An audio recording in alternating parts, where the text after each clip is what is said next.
Bueno, miren,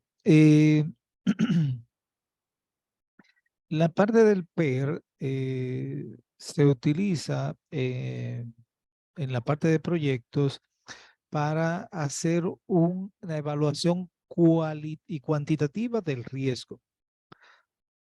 ¿A qué nos referimos con el riesgo? Eh, Cuando vemos el tema del riesgo, dame un segundito.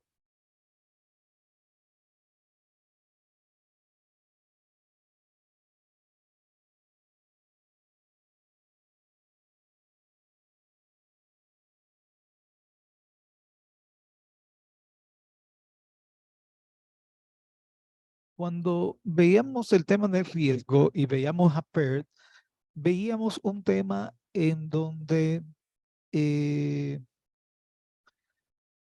el, la ruta crítica consideraba como la media el valor esperado de la actividad como ya un resultado dado, que efectivamente esa actividad dura esos días.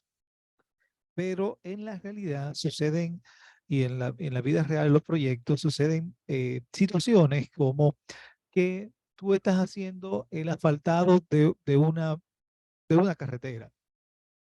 Imaginémonos que ese es el proyecto y dicen que tú estás haciendo tramos por tramos y tú programas que el día del día uno al día tal vamos a hacer el tramo uno, que eso dura 10 días, de tal día a tal hora hacemos tal tramo y ya tú tienes que por kilómetro, tú tienes una media como un valor esperado eh, de lo que toma esa actividad por tramo.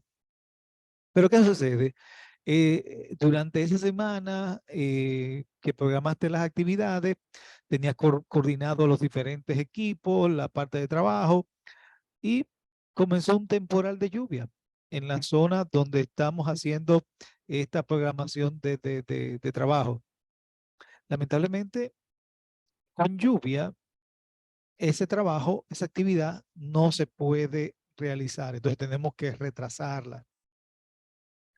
Y ya ahí el valor esperado comienza a tomar un imprevisto que hace que entonces esto se mueva para la parte del pesimista, porque entonces comienza a desplazarse el tiempo y ya ese tiempo más probable no va a ser el tiempo que se va a ejecutar realmente, porque sucedieron eventos que llevó a que esa actividad no se pudiera realizar en el tiempo y en el plazo establecido para esos fines.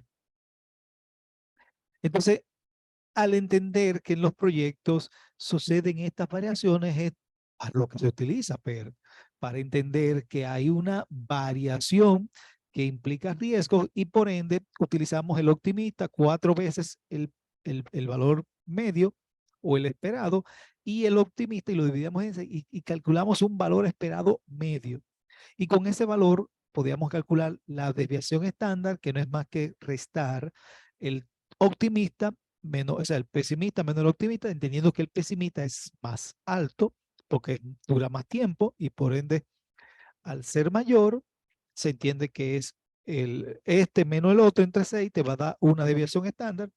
Y en el caso de la desviación estándar de la ruta crítica, pues ya no es más que la sumatoria de todas las varianzas y calcular la raíz cuadrada de todas sus varianzas para todas las actividades. Eso es otra forma también para encontrar este tipo de valor. Entonces, ya vemos que hay una desviación normal, una desviación estándar y otra que tiene que ver con la desviación de la ruta crítica para establecer este tipo de problemas. Entonces, ¿qué sucede en cuanto a los proyectos cuando vemos la media? Bueno, miren, por lo regular, cuando hacemos las desviaciones estándar, lo que le indica esto es que el 68% de los proyectos se van a ejecutar entre una desviación de más o menos un sigma.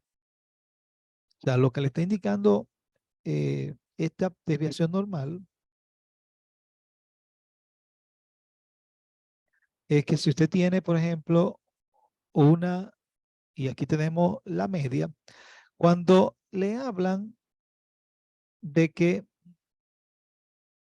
esto es un sigma y esto es menos un sigma, el 68% de los proyectos se van a ejecutar con aproximadamente una desviación dentro de un sigma. Un sigma, entendiendo que es un valor especificado de que esto te va a dar una cantidad de días, que eso es lo que se estila. Tú tienes una media más una cantidad de días que tú te pudieras desviar por retrasos. Puede ser antes, por ejemplo, si lo haces menor, menos un sigma, pero también puede ser más un sigma. El 68%, ¿qué quiere decir el 68%? Veámoslo desde el punto de vista 2 de cada 3. 2 de cada 3 proyectos que tú ejecutes lo vas a poder lograr, dígase, en un plazo que la desviación con respecto al tiempo esperado no va a exceder más de un sigma. Puede ser antes o puede ser mayor, pero dentro del rango de un sigma. Ahora, el 95% de los proyectos se ejecutan por lo regular dentro del rango de 2 sigma.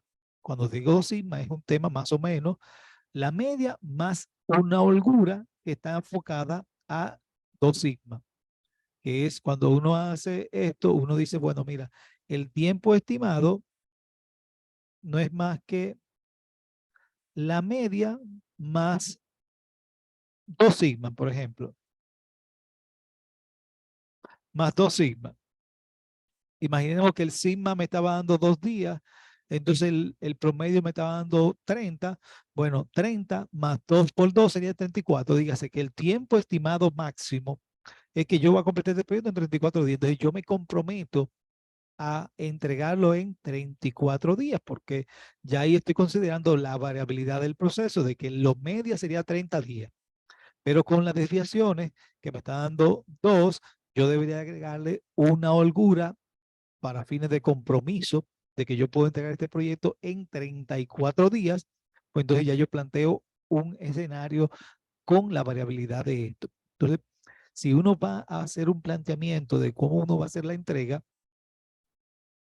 pues entonces uno utiliza la parte estadística y plantea el compromiso soportado en este tipo de análisis, en donde yo no solamente me comprometo a la ruta crítica, sino que yo, adicional a esa evaluación de la media de la ruta crítica, pues entonces yo le considero la variabilidad de los tiempos optimistas, los tiempos pesimistas, y entonces planteo una ejecución un poco más realista.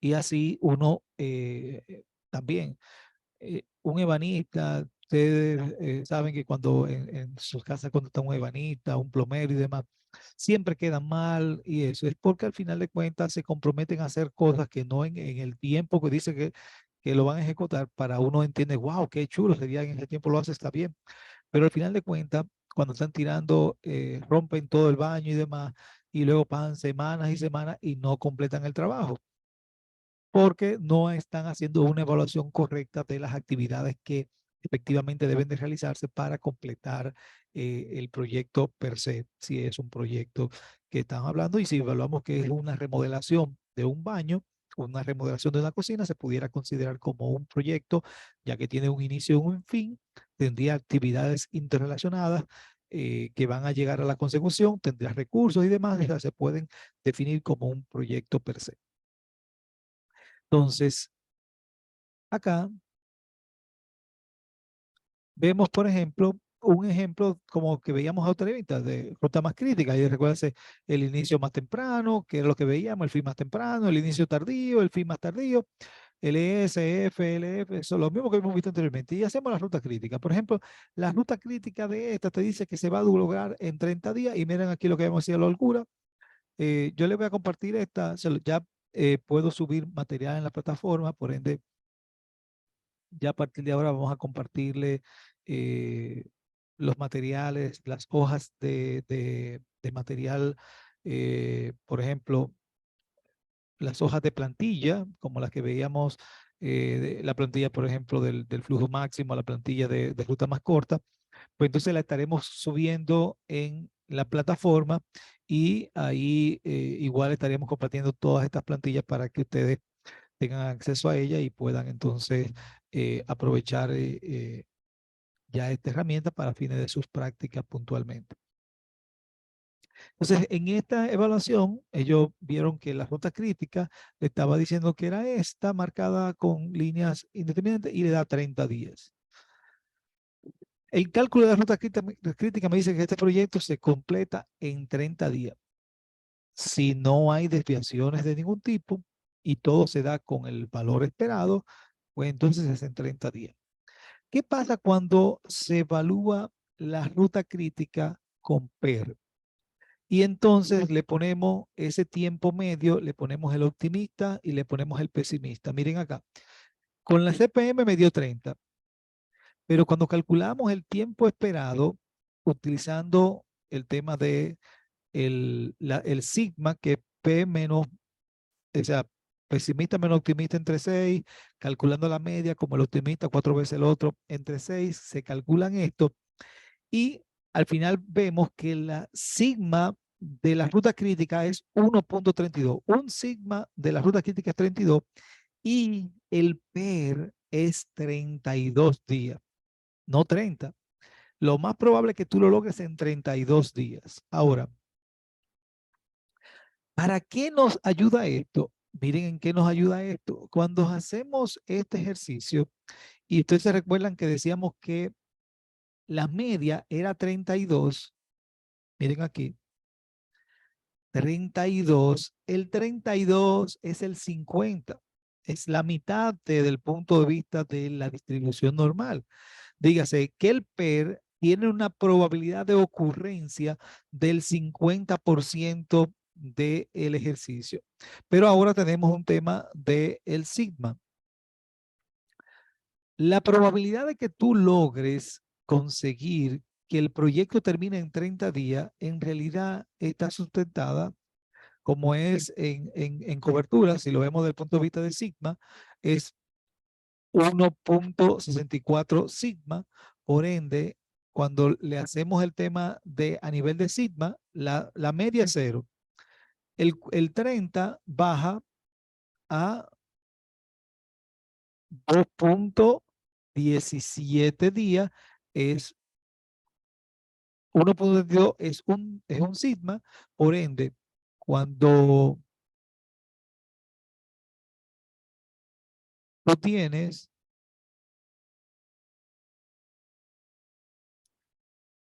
2.17 días entre 1.32, pues estamos hablando de 1.64 sigma. O sea, el 30 equivale a menos 1.64 sigma, porque es por debajo del 32. La desviación es menos 1.64 sigma. El cumplimiento de esto está en el 46%. Entonces volvemos aquí al tema de esto. Si ustedes se recuerdan, volvemos a la calculadora, yo tengo 68 a partir de yo tengo 68 a partir de la media, pero está distribuido entre los dos. 68 entre 2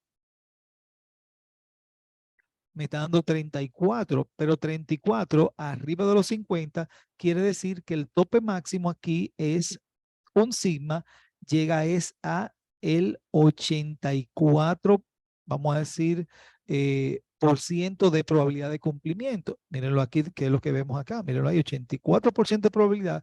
¿Qué quiere decir? Es que para yo llegar al sigma, él representa hasta el 84. Pero si nos vamos para atrás, si nos vamos para atrás, ven, nos vamos para atrás, ustedes pueden hacer la misma regla de 3. Del 50 le quito 34 y entonces llega con 1 punto, vamos a decir, 1.32, ya te dice más o menos un valor del cumplimiento. Entonces esos son temas que uno va observando cuando se compromete. Entonces, si yo me hubiese comprometido a que el proyecto lo tengo en 30 días, yo tendría la posibilidad de que en el 60 y pico por ciento de las veces yo voy a incumplir la entrega en tiempo de mi proyecto. Igual, si me comprometo a entregarlo vamos a decir, considerando la variabilidad del proceso y dar la media de que es sigma cero, de que no va a tener variación y como quiera lo va a hacer en la media y lo voy a hacer en 32 días, tengo una probabilidad de que lo cumpla sí o no, una moneda al aire, 50-50. Entonces, ¿qué tenemos que lograr? Si es posible y el tiempo desde el punto de vista de lo que se quiere recibir lo admite, nunca se comprometa a entregar un proyecto sin tener una holgura de por lo menos un sigma. Eso es como mínimo. No vamos a pedir 3 sigma porque ya tú estás pidiendo que tú lo vas a lograr obligado. Si es 100 3 sigma, tú lo vas a lograr. No, no, no importa lo que pase, tú lo vas a lograr porque tú estás poniendo toda la variabilidad posible. Si le admiten los 2 sigma, pues excelente. Trate de verlo, por lo menos los 2 sigma, pero estamos diciendo que tú te vas a comprometer a entregarlo en 35 días, no en 30, en 35. Ahora, si aún así no, pues entonces llévelo por lo menos entre 1 y 2 y póngale 34. Está por encima de un sigma y está por debajo de 2 sigma, que por lo menos ya uno sabe que esté por lo menos el 90. Va a estar alrededor de los 90. Entonces, en eso es que se utiliza el PER. Es una combinación de CPM-PER que nos va a ayudar a nosotros a hacer un compromiso de entrega del proyecto en un tiempo razonable. Ahora, no es lo mismo, ya vimos que 30 días, no es lo mismo solventar una empleomanía y un conjunto de personas trabajando actividades para hacerlo en 30 días que para llevarlo a 35 días. También proyectar el costo de la mano de obra de 35 días de labor no es lo mismo que proyectar las manos de obra en 30 días de labor. Entonces, aquí viene la otra parte interesante de este tipo de problemas. Así como hacemos el presupuesto del proyecto, pues así hacemos un presupuesto estimado de variabilidad. Y en este caso no solamente utilizamos los elementos por aquí, por ejemplo, aquí solamente se toman las actividades que están en la ruta crítica para calcular la desviación de la ruta crítica y solamente ven que tienen las actividades imputadas son las que fueron críticas. Las que estaban dentro del área crítica son las que se están imputando acá para calcular el tema de desviación para fines de tiempo. Ahora, en el tema del presupuesto no se ve así. En el tema del presupuesto tenemos que considerar todas las actividades porque todas las actividades pueden estar objeto de, de variación de dinero. El dinero ya sí afecta a todas las actividades. ¿Por qué en el caso del tiempo no se consideran aquí? Porque como hay holguras relacionadas a las actividades que no tienen estimación de la ruta crítica, ellas tienen holgura, por ende se entiende que estas no te afectan en el tiempo, en teoría, a menos que te retrase más allá de lo permitido de las holguras que sobraban en esas actividades. Pero en el caso de la imputación del dinero, si el dinero no importa que se haga lo que sea, te puede afectar, ya sea crítica o no crítica, y el dinero te imputa porque tú vas a poner un presupuesto. Y el presupuesto tú lo vas a hacer en función de este cálculo. Entonces, ¿para qué utilizamos PER para fines de generar un presupuesto de contingencia? ¿Cómo hacemos un presupuesto de contingencia? Bueno, tengo una hoja de cálculo porque no vamos a tratar de ocultar las cosas. O sea, simplemente nosotros vamos a hacer en una hoja de cálculo, vamos a establecer, así mismo como teníamos las actividades, nosotros podemos generar nuestras actividades y ponderarlo a dinero. Esta actividad que dura 3 días, si la hago en 3 días, ¿cuánto me cuesta? Pero si la hago en 5, ¿cuánto me cuesta? Y si la hago en menos, ¿cuánto me cuesta? Entonces ese es el tema del optimista, el más probable y el pesimista. Y al igual como hicimos en la anterior, vamos a hacer nuestra media, el optimista, 4 veces la media por el más esto entre 6. Y le hacemos nuestro cálculo a todos estos valores que están acá. El optimista, 4 veces el más probable y el pesimista, y lo dividimos entre 6 para obtener la media de todas y cada una de ellas. En el caso, sí, en el caso de la desviación hacemos lo mismo. el pesimista menos el optimista, entre 6, ahí tenemos la desviación. Entonces, la varianza no es más que elevar esto al cuadrado y hacemos todos estos valores al cuadrado. Ahora sumamos este valor que está acá y este valor que está aquí es la sumatoria de todas las varianzas. Entonces, si queremos calcular la desviación estándar, es en base a la sumatoria, no es a los puntuales, es a la sumatoria. Aquí puntuales eran estos para fines de hacer el cálculo y luego hacer este cálculo. Pero ya aquí es sobre la base de la sumatoria que hacemos la raíz cuadrada de esta sumatoria y aquí entonces encontramos la desviación estándar. ¿Qué me está dando la desviación estándar? Lo que me está diciendo es, mira, la desviación estándar en este proyecto, de acuerdo a la variabilidad, me da que yo tengo que ponerle 24,000 pesos a la desviación estándar. Ah, espérate, tú me estás diciendo que yo no puedo poner un presupuesto, decir que yo voy a hacer, así como vimos en tiempo, que el tiempo, el proyecto, yo lo podía hacer en tanto tiempo, que era lo más probable. Yo no debo de dar tampoco el presupuesto de lo más probable. Yo tengo que analizar es el presupuesto de la contingencia, dígase cuál es el presupuesto de el PER evaluado con la contingencia y las diferentes variabilidades del proceso. Y adicional a eso, sumarle el tema de, eh, vamos a decir, el tema de las contingencias. ¿Qué hacemos? Por ejemplo, el presupuesto más probable son 769. Muy bien. Pero, ¿qué pasa con esto? Para calcular el presupuesto de la contingencia, vemos la media desde el punto de vista de la variabilidad más 3 sigma, sería esto más 3 veces esto. Y este sería lo mismo, este más 2 veces esto. Y ahí vemos esta parte de acá que está multiplicada 2 veces, que es la fila con la fila 10. ¿Qué me dice esto? Que mi presupuesto de contingencia con respecto al valor nominal del proyecto, en realidad yo tengo que estimar una contingencia de hasta 100,000 pesos, que es lo más que va a pasar. Lo más probable es que lo más que va a pasar es esto. También pudiéramos hacer un tema de la contingencia, por ejemplo, a nivel de 1, pudiera ser de una sigma. O sea, si yo veo la contingencia de un sigma, también yo pudiera, en este caso, decir estos valores que están acá por 1, pudiera ser. Y ya este tema del presupuesto de contingencia tenemos que negociar. Si tú vas a hacer el presupuesto de 700,000 pesos, 760,000 pesos, tú le vas a decir, sí, realmente el presupuesto más probable serían 770,000 pesos. Sin embargo, entendemos que usted tiene que reservar por lo menos 80,000 pesos para fines de contratiempo.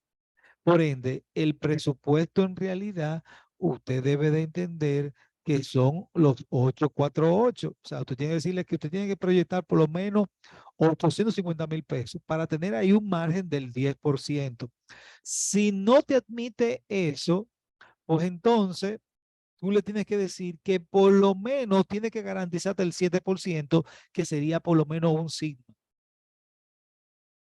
¿Y por qué es importante esto? Porque también es otra cosa que a veces se vuelven charlatanes cuando se hacen presupuestos, y es que uno estima un monto y luego en la ejecución se exceden los costos y termina siendo un costo de tanto.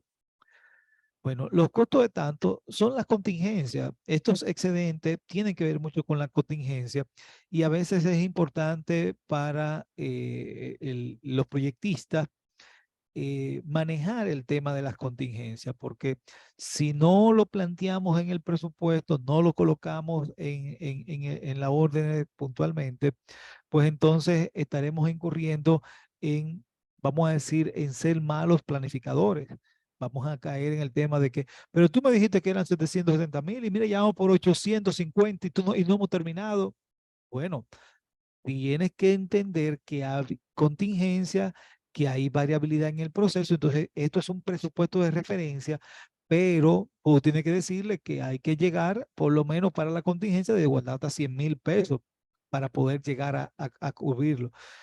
Y si se presenta, entonces contrafactura, se dice por qué, se hacen las notas de ajuste, qué fue los retrasos, qué fue lo que justificó, mira, pasó tal día que se convocó la grúa, no se pudo trabajar por esta situación, pero la grúa estaba convocada, ya hay que pagar la grúa de ese día y la grúa del otro día. Una actividad que yo la podía hacer con un día de grúa, ahora tuve que pagar 2 días de grúa. O tal vez la grúa, la dije, no, tiene que ir para allá, pero como quiera que sea, había una penalidad, porque la empresa que te alquila la grúa te dice, yo te la alquilé, por ende yo tengo que darte una penalidad de un 25, un 30 o un 50% del monto que me tocaba ese día, porque ahora yo tengo que buscarle postura a este equipo y tal vez no consiga dónde colocarlo por este día y ya yo te había reservado ese equipo para ti durante este periodo de tiempo. Entonces, en ese tema es que entra en la contingencia y como proyectistas, por lo menos para manejar este tipo de eventos, hay que tenerlo muy en cuenta para uno no caer en el tema de que uno le dice, ah, mira, que son 658, pero hay 53,000 pesos de contingencia en este proyecto. Si no lo consideras y tú le notificas formalmente de que el proyecto más probablemente serían 600 y pico, 660,000 pesos, pero pudiera haber una contingencia de hasta 50,000 pesos de desviación y ya tú sabes que es más de casi 3 sigmas, porque 53, 3 sigmas, entonces casi llegando a 3 sigmas y tú le dices 50,000 pesos de variabilidad. Entonces eso es importante porque le ayuda también al dueño del proyecto, al inversor, entender que el proyecto, aunque tiene un monto específico acá, literal, en la vida real, en la ejecución, pudiera afrontar otras eh, puntualizaciones. El, el normal es el que mayormente se utiliza, pero también está uno más retador, que es el triangular, que es simplemente que lo hace lineal, sin el 4 veces el valor medio. Este es un poco más retador. Tú pones los mismos datos y miren que ahora te pide más presupuesto de contingencia. No necesariamente, no es que no se utilice, se puede utilizar sin ningún problema, pero hay que entender esa parte de que él exige más en cuanto al riesgo, lo pondera más fácil porque ahora no te está proponiendo que lo más probable es la que tiene más peso. Ahora te está poniendo el peso igualito para los tres. Y entonces si el de arriba, el pesimista, es muy alejado, pues entonces absorbe el comportamiento de los otros dos que están acá debajo. Entonces, influye mucho qué tanta variación tiene hacia arriba. A diferencia del estándar que trata de homogeneizar un poco estas desviaciones y por lo menos estimar. Pero ya ahí tienen dos metodologías que pueden ver que se pueden calcular en la parte de los precios y ya, entonces esa plantilla, yo le voy a tratar de compartir las diapositivas. Igual le mandaría la plantilla para que vean aquí las fórmulas, que las fórmulas son básicamente lo mismo que está colocado acá arriba, pero ya aplicado en la hoja directamente para fines de esto. Entonces, y ahí ustedes ven, por ejemplo, aquí le teníamos, por ejemplo, la variabilidad de cada uno de estos elementos. Miren cómo se fue viendo la variabilidad. Hay algunos que la variabilidad es mayor que otros por el tema de las desviaciones. Fíjate que de 160 subió a 300 y 180. O sea, este está muy cerca de este, pero este se fue muy alejado para allá y por eso la variabilidad subió hasta un 9,6%. Eso de variabilidad es bueno tenerlo, pero al final de cuentas todo se recorre con todos los cálculos. Bien. Entonces entiendo que ya con esto completamos el tema de hasta donde teníamos planteado para la unidad número 3, que era la unidad número 1, que tenía que ver con el modelo de redes. Ya con esto cerramos todo lo que tiene que ver con el modelo de redes y ya pudiéramos entonces entrar a la siguiente unidad que se refiere al tema de programación dinámica. Bien. Eh, Básicamente, ¿en qué consiste? Y ya para ir cerrando, antes de empezar acá, si tienen alguna pregunta, aprovechamos el momento para ver si podemos entonces iniciar con esta parte.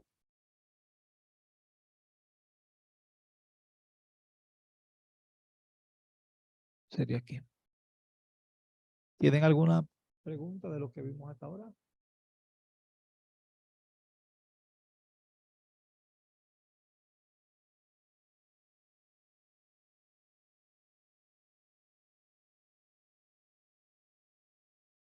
Bien, ok. Entonces, ¿en qué consiste la programación dinámica? Fíjense que en este capítulo no nos vamos a detener mucho, va a ser algo que posiblemente entre hoy y el próximo lunes ya agotamos puntualmente lo que queremos hacer en esta parte. Bueno, la programación dinámica, déjame ver qué hay aquí. Bien,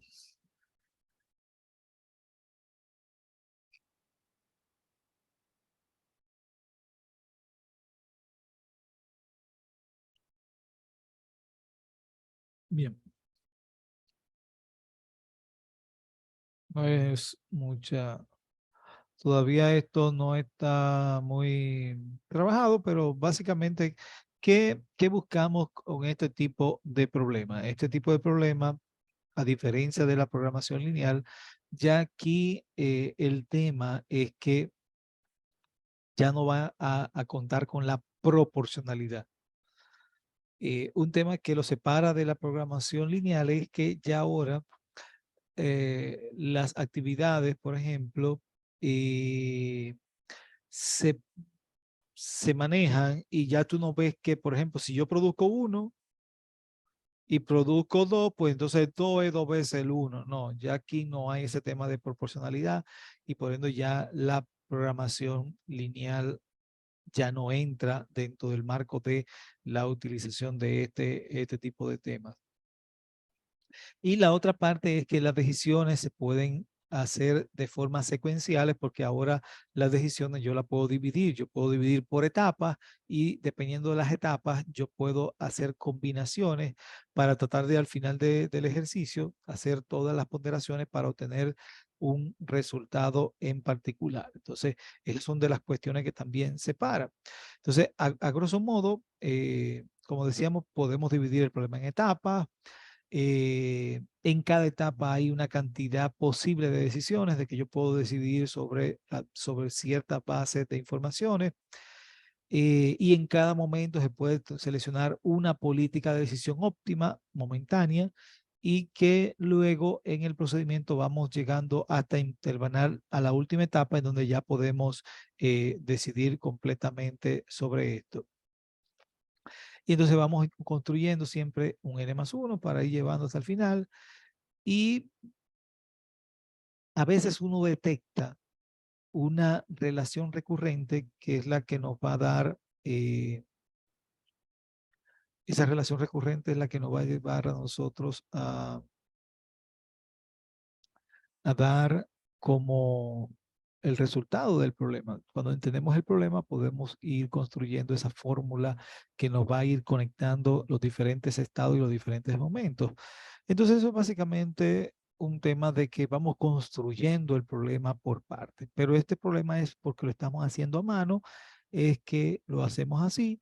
Nosotros luego vamos, pero posiblemente hoy lo veamos en Excel, que en Excel es mucho más práctico porque yo en Excel puedo utilizar una adaptación del solver que tiene disponible una variante del solver que nos permite a nosotros, por ejemplo, ir monitoreando cómo yo puedo encontrar la solución óptima de un problema que, como decíamos, podemos dividirlo entre etapas, pero ya yo sé cuáles son las posibles soluciones. Yo conozco desde el inicio cuáles son todas las opciones posibles. Entonces, yo de un inicio, yo puedo diagramar cuáles son todas las opciones posibles dentro de mi modelo y yo le digo a Excel, hago mi formulación tal que él me vaya a colocar las informaciones acá, pero vemos acá, miren aquí, si produzco nada, no gano nada, pero si produzco uno, aquí gano 500, pero en este gano 600 y en este gano 400. Y aquí, miren aquí el segundo, si fuera 2 y fuera lineal, 2 por 500 fuera 1000, pero no dice 1000. Igual aquí, 600, 2 por 600 sería 1200, no es lo que dice acá. Entonces ya no hay una linealidad y una proporcionalidad que era lo que nos permitía a nosotros, en los supuestos del método de programación lineal, utilizar programación lineal, porque había una linealidad y cumplía los supuestos de programación lineal para aplicar el método simple natural. En este tipo de problemas no necesariamente se cumple la linealidad y por eso tenemos que recurrir a este otro concepto. Entonces, como le decía, dentro de los conceptos básicos que vimos que necesitamos de este problema, podemos construir nuestra fórmula y podemos dividirlo en etapas y, y es básicamente esa característica que vimos ahora mismo, luego que se pueden construir etapas, que podemos generar estado de decisión en cada momento y cada política, momentáneamente yo puedo encontrar políticas óptimas en cada etapa que vayamos dividiendo el problema hasta llegar a la solución final y básicamente el problema lo que busca es cómo generar, cuáles son todas las condiciones de decisiones para fines de encontrarlo. Entonces, ¿cómo son decisiones? Son decisiones, por ejemplo, este ejemplo que está dentro del libro es un tema en donde el Consejo Mundial de la Salud quiere como distribuir una cantidad de brigadas médicas, específicamente 5 brigadas médicas, que tiene que asignarla eh, a 3 ciudades, vamos a decirlo así, para el tema de, o país, en este caso país, porque país 1, 2 y 3, a 3 países para el tema de un programa de salud. Entonces, dependiendo de la cantidad de brigadas, han estimado una valoración como expectativa en miles de años de vida adicionales que se le puede dar a la población dependiendo de la cantidad de brigadas que se le asignen.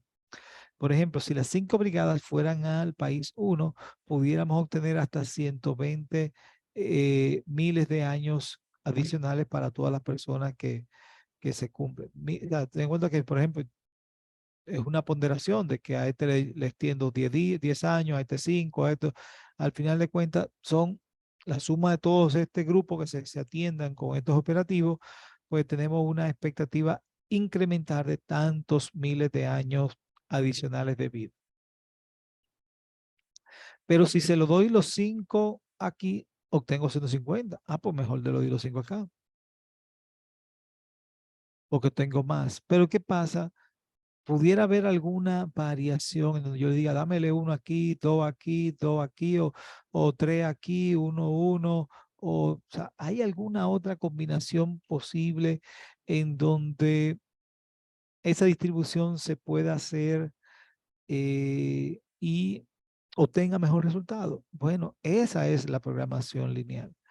Fíjate que en la programación lineal uno pudiera ver esto como una red como esta. Déjame ver dónde está la red, como esta.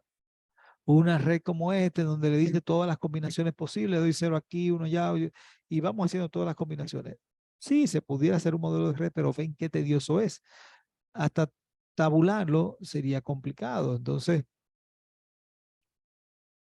y lo bueno de esto es que yo tengo que ir viendo que el tema de las asignaciones, pues entonces tienen particularidades, porque las asignaciones dependen de los estados o de las diferentes divisiones que le hagamos al problema. Y si yo le asigno a un lugar, entonces esa misma cantidad no se la puedo asignar. O sea, ya me la rebaja del total y ya entonces tengo que desconsiderar en el estado siguiente porque tengo que ir almacenando. Entonces yo puedo ver diferentes alternativas para fines de esto. Entonces, vamos a ver un poquitico rápidamente en una hoja de cálculo cómo pudiéramos nosotros plantear a partir de aquí.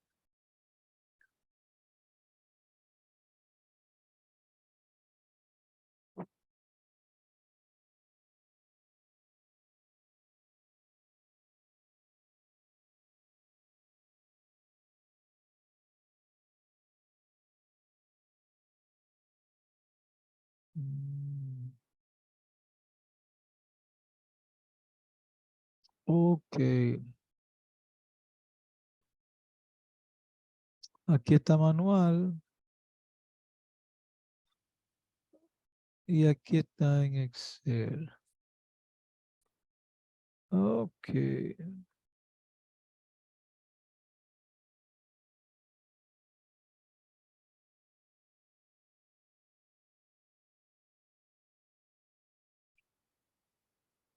bueno, este es muy parecido.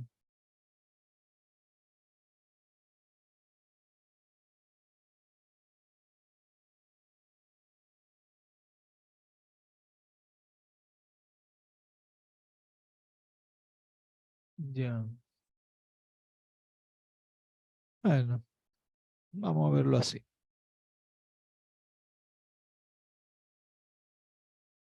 Por ejemplo, mm, veamos este simple para luego entonces ya en la próxima hacerlo manualmente, pero por lo menos vamos a ir ganando tiempo con Excel, que es mucho más conveniente. Entonces vamos a leer este problema 10.2 porque veo que no lo tengo en esta plantilla, no lo veo. Lamentablemente no lo estoy visualizando. Sería bueno comenzar a ponerle, tengo que buscar a ver dónde están esos problemas ya realizados. 10.22. Bien, ¿qué dice este problema?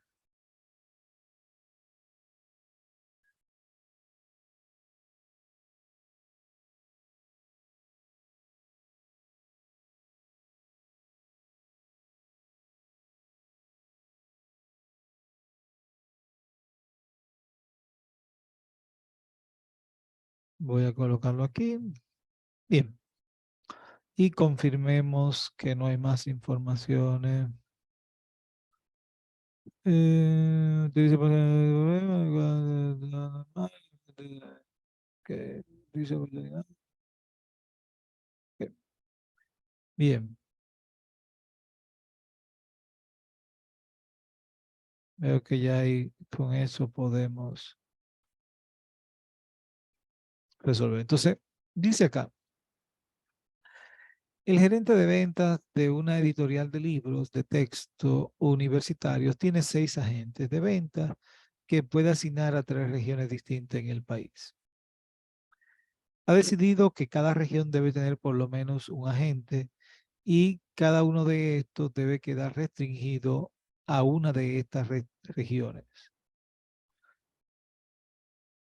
Pero ahora quiere determinar cuántos agentes debe de asignar a las respectivas regiones con el fin de maximizar las ventas.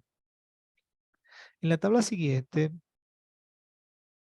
en la parte superior se muestra la columna, las regiones y un estimado de ventas, dependiendo de la cantidad de agentes que se asigna. Dependiendo si se le asignan diferentes cantidades de agentes, pues ya están estimando si en la región 1 le doy un vendedor, 2, 3, 4, 5, o sea, dependiendo cuántos vendedores le dé, pues entonces ahí vemos esa parte. Bien. Entonces la idea que tenemos acá es que necesitamos distribuir los vendedores entre las regiones.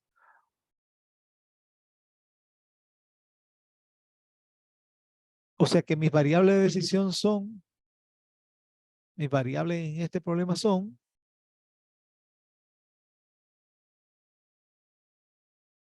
una combinación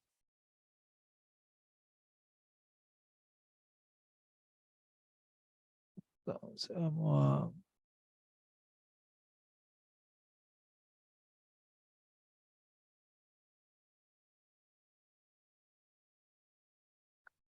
aquí tenemos agentes.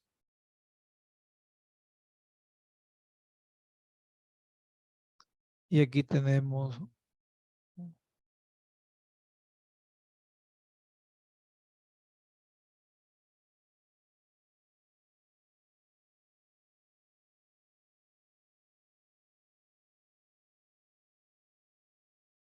región 1, 2 y 3. Y aquí veo que van desde 1 hasta 4.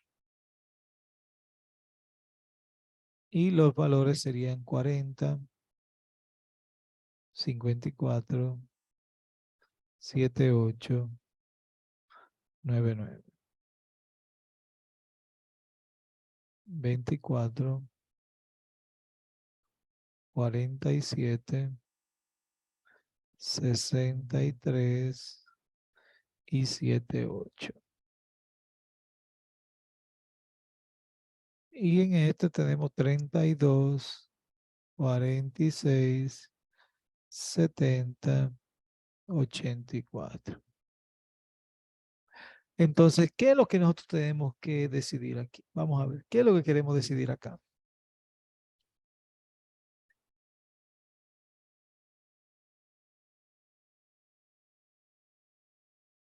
Dígame a ver, ¿qué es lo que queremos decidir aquí?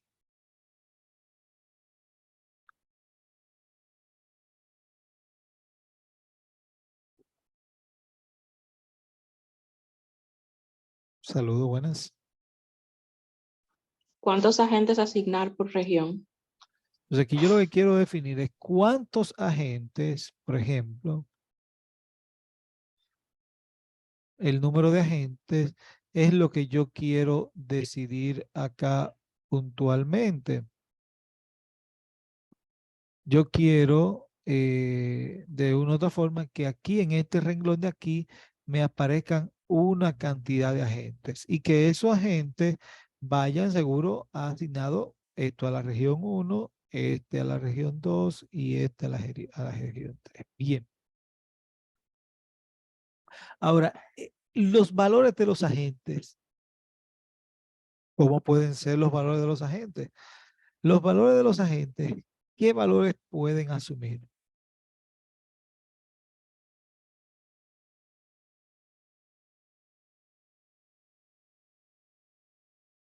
Por un lado, pueden asumir un valor mínimo y por otro lado pueden asumir un valor máximo. Entonces ya sabemos que yo debería de diagramar aquí un valor máximo. Y la otra parte es que la sumatoria de ellos también, la sumatoria de ellos también tiene que dar un valor en específico. Bien. ¿Cuál es el valor mínimo que yo le puedo asignar a cualquier región de estos vendedores?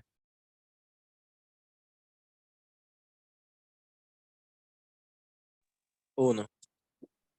El valor Un mínimo, agente. un agente, porque él dice que lo mínimo que debe de darle es, él tiene 6 para repartir, es cierto, tiene un total de 6, pero aquí le dice que ha decidido que cada región debe tener por lo menos ya me dice un mínimo. Y ahora, ¿cuánto es lo más que yo le puedo asignar a cada región?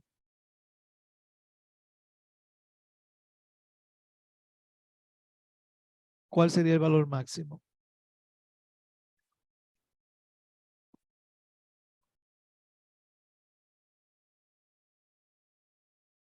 Serían 4, profesor. ¿Por qué serían 4? 6. Porque si asigna uno como mínimo en cada región, le tendría la disponibilidad de agregar 4 en otra. Exactamente. Luego de que haga una combinación diferente. Lo más que le puede tocar a cualquier región es 4, porque tiene que guardarle 1, 1 y alguien puede coger 4. Lo más que pueden asignarle a cualquier región es 4. Ya aquí yo acabo de establecer mi máximo y mi mínimo. Igual de sé que el 6 es para el total. En el caso del 6 es más para el total. Para que la suma de ellos 3 obligatoriamente también sean 6. Ya esa referencia es para este que está aquí, que es la referencia máxima como valor asignable. Bien. Ahora, ¿cómo yo puedo hacer para que Tora pueda hacer la operación de que entienda que cuando aquí aparezca un 1, esto va a ser igual a 40, que cuando aquí aparezca un 2, esto va a ser 54, y cuando aquí aparezca un 3, 7, 8, cuando aquí aparezca un... Porque cuando hacemos programación lineal, lo podíamos hacer con un suma producto directo, pero yo no puedo articular una matriz de 4 por 3 con un vector de 1 por 3. Yo debería generar una matriz similar a esta, en donde acá, dependiendo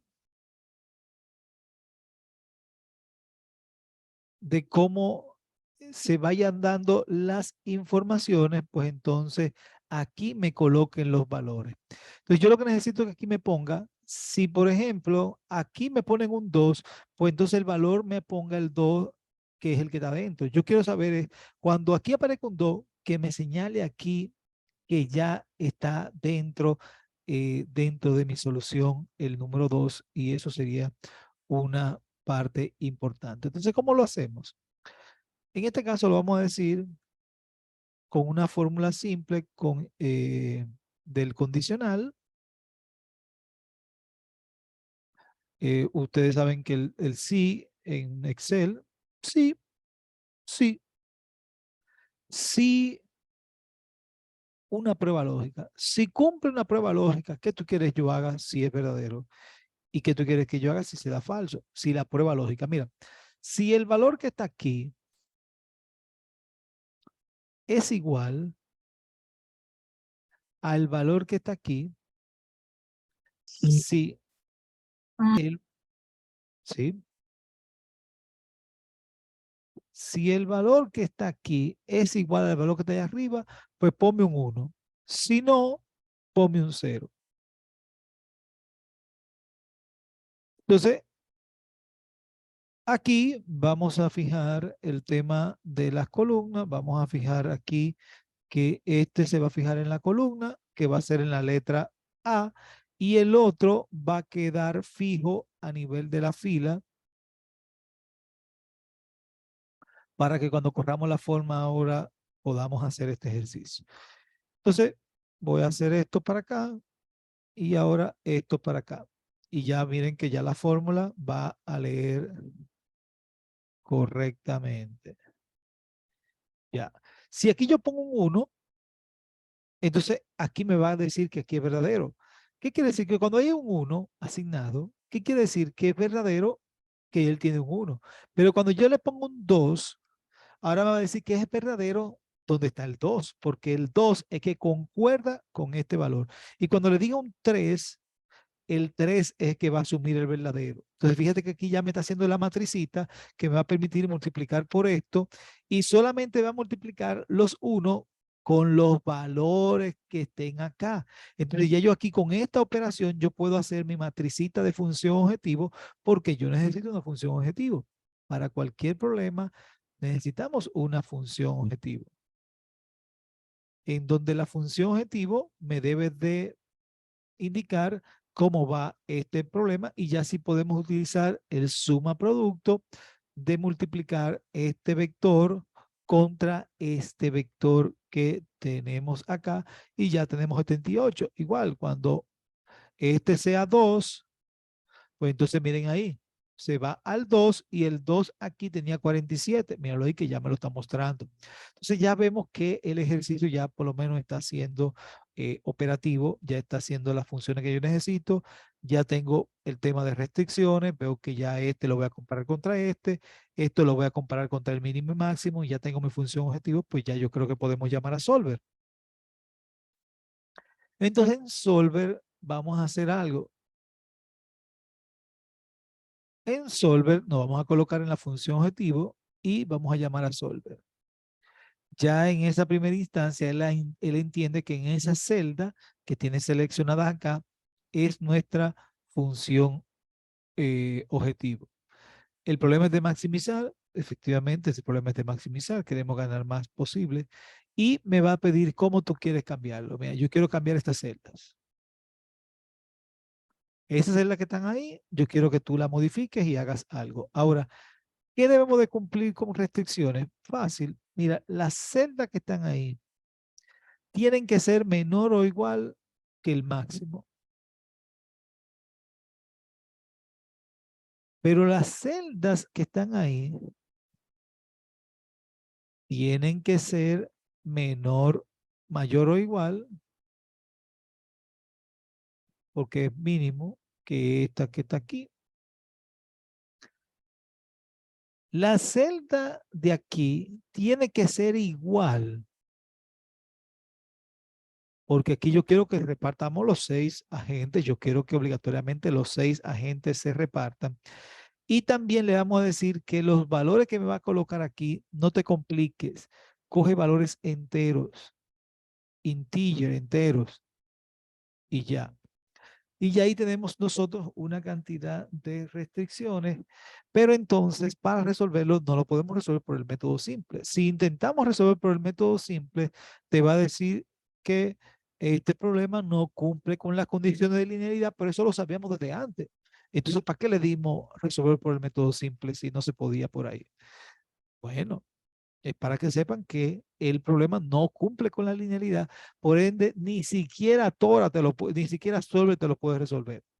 Para eso vamos a utilizar el tema de evolutionary, que ya vimos previamente en otro problema, para que él sea un motor de solución y en donde ahora él comience a darle valores de acuerdo a las reglas de juego que le dimos acá.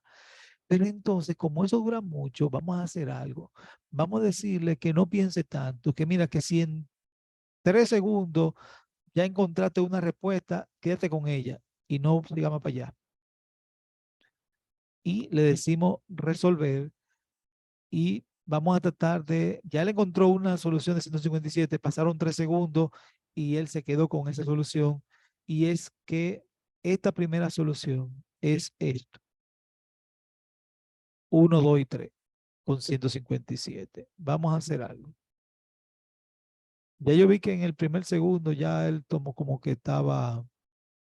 Entonces vamos a decir solución 1, porque pueden ser varias soluciones y eso es importante, y le decíamos que Solver me puede ayudar a encontrar diversas soluciones, lo que hay que parametrizarlo para hacer esos fines. Entonces, en esta oportunidad vamos a solicitarle que ahora solamente dure un segundo para ver si la primera solución que él encuentre era la que vimos ahora mismo. Vamos a darle un segundo. Si dura un segundo con la misma solución, quédate ahí tranquilito y no te muevas de ahí para tratar de encontrar este problema. Y veo que efectivamente la de un segundo era diferente. Tiene lo mismo 157, pero esta era otra solución. Entonces ya tenemos, miren, ahí hay 2 soluciones. Y nosotros en la próxima clase vamos a encontrar la cantidad de soluciones que se pueden hacer de manera manual, porque manualmente sí yo puedo encontrar todas las soluciones posibles, porque al final la vamos a ver todas y la vamos a evaluar todas. Pero en Excel es un tema de fallo y error. Ahora le vamos a decir 10 segundos o 5 segundos, porque ya entiendo que si me da una de esas 2 que están ahí, significa que son esas 2 posiblemente, una es la primera y la otra es la segunda. Entonces le vamos a decir ahora que dure 5 segundos. Si dura 5 segundos sin cambiar la solución, para. Y vamos a ver qué me encuentra. Si dura 5 segundos, ya le encontró el 157 hace rato, pero tiene que durar 5 segundos buscando y buscando, y se queda en la última que le encuentre. y le decimos aceptar y vemos que era la 1, 2, 3, que es esta. O sea que la primera solución era la más pequeña, rápida, y después había otra segunda solución que es esta. Y ambas soluciones aportan los mismos 157. Por ende, ambas soluciones son óptimas. Y entonces ahí podemos verlo bien práctico, sin mayores contratiempos. Podemos encontrar aquí las diversas soluciones. Hay algunos problemas en donde, por ejemplo, ya 2 segundos encontró una, pero tal vez uno le pone 1 segundo o 3 o 4 segundos y no te cambia la respuesta, pues por ende posiblemente es una única solución. Pero para uno probar que tiene varias soluciones, uno utiliza este tema de el 1 segundo, 2 segundos, para ver cuál es la primera que le encuentra y después le da más segundos para ver si hay otra más adelante en esa parte. Eso es bien práctico y miren qué fácil uno consigue este tema. Igual, si queremos que nos señale aquí cuáles son las celdas que tienen los unos, pues ustedes pueden ponerle un formato condicional y resaltar las celdas que contengan, por ejemplo, un valor en específico. Por ejemplo, resaltar las celdas que contengan un valor igual a 1. Le podemos dar un formato de relleno verde. Este se va a ver. Puede ser que se vea con el verde. Y miren que él me señala él de forma automática. Si el 1 estuviera en otro lado, pues él te señala el otro lado donde esté el 1. O sea que al final de cuentas el formato condicional es otra herramienta que tenemos en Excel que nos ayuda muchísimo. Yo le pretendo compartir una carpeta para aquellos que se interesen en explorar un poco de Excel, porque es una herramienta que como servidor público le puedo decir que deben de conocerla antes de entrar a laborar y durante el trabajo van a tener que aprender y seguir aprendiendo porque es una herramienta que tiene mucho potencial para cualquier situación no sé, que cualquier cosa, eso lo podemos ver ahí. Bien, entonces yo le voy a compartir una carpeta en donde tenemos algunos videos para aquellos que estén interesados y les voy a recomendar una página en particular donde también hay muchos videos interesantes. Aquí son funcionalidades específicas que hay unos 30 y pico de videos ya diagramados. Son videos que en cierta medida están relacionados con parte de nosotros, temas específicos que lo aplicamos en ingeniería, pero hay otros que al inicio que son de conceptos básicos generales para ir introduciéndose en la hoja de cálculo y ya luego temas puntualmente, después que manejamos lo básico, pues entonces comenzamos a entrar temas puntuales de la herramienta. Como el tema de Solver, como le decíamos que cómo entrar al complemento de Solver, ya está un video por ahí, es el video que le hacemos referencia en otras partes. Bien, entonces por el día de hoy, lo vamos a dejar hasta acá por el día de hoy. Ya en la próxima vamos a ver problemas similares a este, pero ya cómo lo podemos hacer de forma manual y volvemos a retomar Excel para validar esa respuesta. En el caso de la programación dinámica, no tenemos un complemento en Tora. Tora no tiene la versatilidad para resolver este tipo de problemas. Al igual, en el libro no le hace referencia a poder resolverlo con Excel. Sin embargo, como uno dice, esta plantilla se la haremos llegar, esta en particular, es una adaptación tratando de entender el problema y buscando las soluciones de los problemas. O sea, eso es una adaptación tratando de entender qué es lo que hace la herramienta y tú tratas de decirle más o menos qué es lo que el problema quiere. Y en ese contexto Excel te da una respuesta y te da la respuesta óptima realmente que andamos buscando. Y eso lo vamos a ver cuando lo estemos haciendo manualmente, que realmente, efectivamente, esta respuesta que vemos acá era las soluciones óptimas puntualmente de este problema. Bien, ¿alguna inquietud hasta el momento?